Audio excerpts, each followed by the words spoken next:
"Why," quoth the old one, "you have sat in Mother Taylor's kitchen and heard talk of the gentleman. You know too many secrets. Unless you are one of us," he finished with a shrug. "You ask me then to join you? Yea, I refuse," he looked the old one in the eye. "Why then," said the old one, "you are the greater fool." With hand on dirk and with back against the waist, the boatswain looked one and another and then another in the eye. "Why then," said he, "I must even join you as you say, but I call upon you all to witness I am a forced man." Continuing my read of the Newbery Award winners, we have number 3, The Dark Frigate by Charles Boardman Hawes, published in 1923, receiving the award in 1924. This is the first Newbery Award winner to go to an author who was born in the United States. So Hawes was a teacher, a journalist, an editor, and an author known for writing sea stories, both fiction and nonfiction. He and his wife had 2 sons, and I learned that tragically he died very suddenly at the age of 34, right after turning in his manuscript for The Dark Frigate. So he never even learned that his book would be an award winner. The Dark Frigate is the story of 19-year-old Philip Marsham. He was raised at sea after his mother died, and at the age of 19 is orphaned when his father is lost at sea. He sets out to make his own fortune. He falls into the company of a sailor. They travel to a port and there join the crew of a ship. The captain of the ship takes to Philip, but the ship is boarded and taken over by pirates. There's a mutiny, the captain is killed, and the pirate captain, known as the Old One, takes over the ship. He takes a liking to Philip himself and decides to keep him on as boatswain. Philip reluctantly agrees, but watches for an opportunity to escape. He does escape, but is caught, ends up leading to the capture of the rest of the pirate crew. However, fortunately, at the trial, Philip is found not guilty. He leaves the sea, ends up becoming a soldier in the English Civil War, and then after the war, becoming disillusioned with England and politics, he returns to the sea. Honestly, I struggled with this book. I knew this was a Newbery challenge, but I didn't think reading the book would be the challenge. The language is really dense. It just really feels like Hawes is trying too hard. There is a lot of language that I feel even a child reading this in the 1920s would not have been familiar with. Overall, I was just more frustrated rather than engaged. There are sections that just seem unnecessary. There's an extended section where Philip runs into this scholar with a giant book and they walk along the road. I still am not entirely sure what all happened in that chapter. And then the scholar runs off into the woods. But we see him again a couple of times, and there doesn't seem to be any real purpose or reason behind that.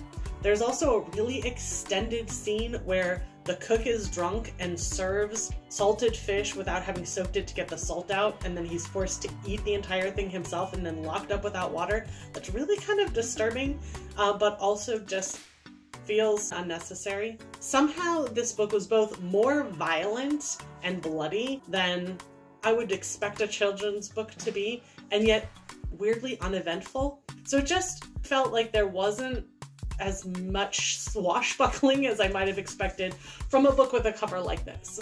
There is a lot of death, like a lot of death.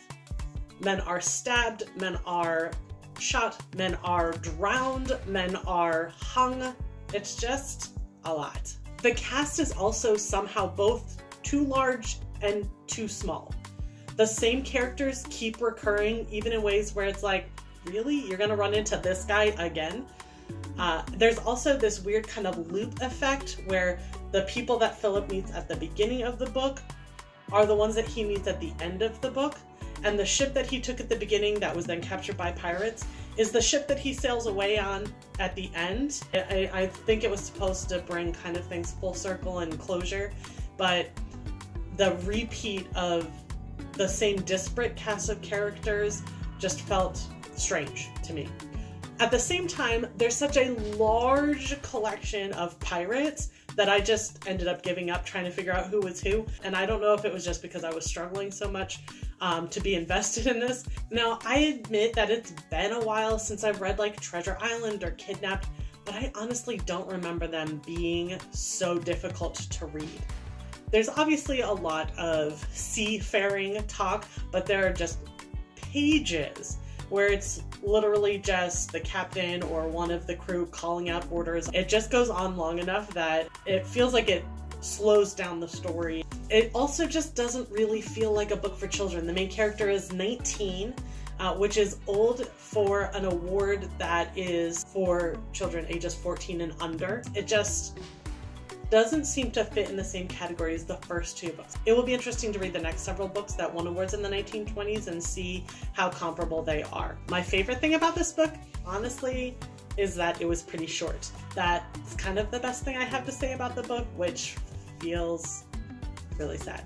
So if you are now intrigued and you want to read this and prove me wrong that this is actually an amazing adventure story, or you're just curious if it really is as bad as I am making it out to be, you can read a copy of this free on Gutenberg, and your local public library may have a copy, as it was a Newbery Award winner. I will put a link in the description of the video directly to the Gutenberg book. Next up, we have Tales from Silverlands by Charles J. Finger. I have no idea what this book is about either, so we shall see, and hopefully I enjoy it better than I did this one. Until then, happy reading!